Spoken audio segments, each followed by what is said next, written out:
I'm Mary Claire McLaurin with the Arkansas State Police. Thank you, Chairman, members, for allowing me to speak to you today.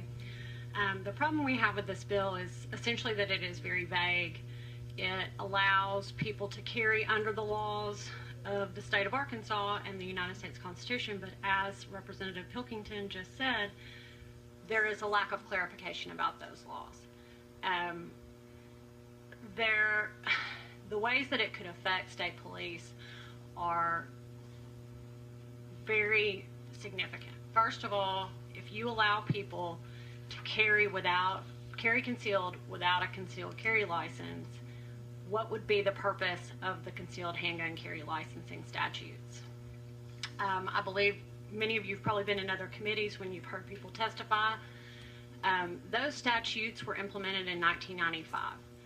They established the right to carry a concealed weapon in the state of Arkansas with a license. They also implemented a $100 fee for that license.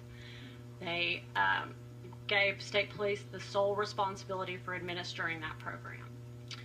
In a way, the legislature at that time intended the concealed carry licensing fees to fund state police. Over the past 22 years, we have come to rely on those funds. And at this point, if you eliminate or reduce the concealed handgun carry licensing fees or that program, which this bill could do if you allow people to carry without a concealed carry license, that could potentially have an impact to our agency operations of up to $2.9 million a year. That is not what funds the concealed carry licensing section. That funds agency operations, cars, salaries. People will go home if there is no concealed carry licensing fees paid to state police. Additionally, if you allow people to carry concealed or open without a license, those people have not been vetted and do not have training. While there is a statute that says that convicted felons and people who have been mentally adjudicated mentally incompetent cannot carry, there are several other classifications under federal law that prohibit people from carrying. And regular law enforcement officers do not have access to that information.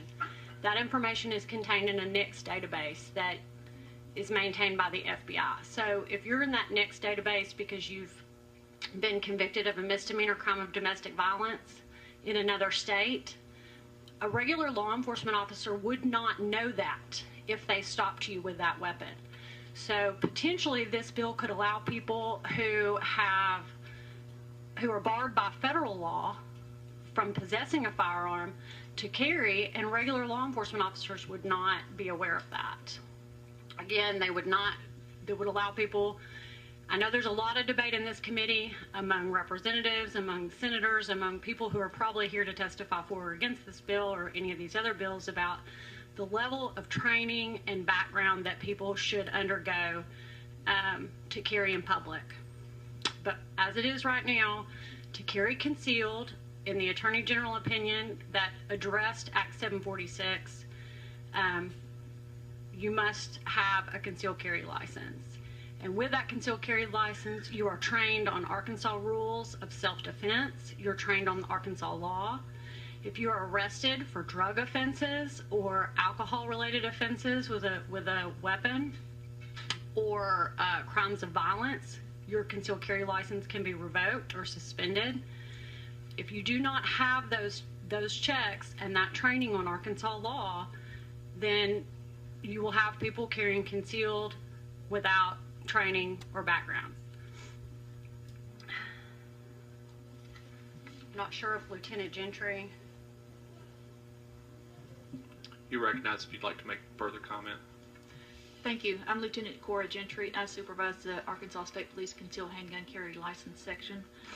One other thing that I was going to point out, that if this is clarification of Act 746, that maybe it needs to go where Act 746 was codified, which is in 573.112 and not in the concealed carry section.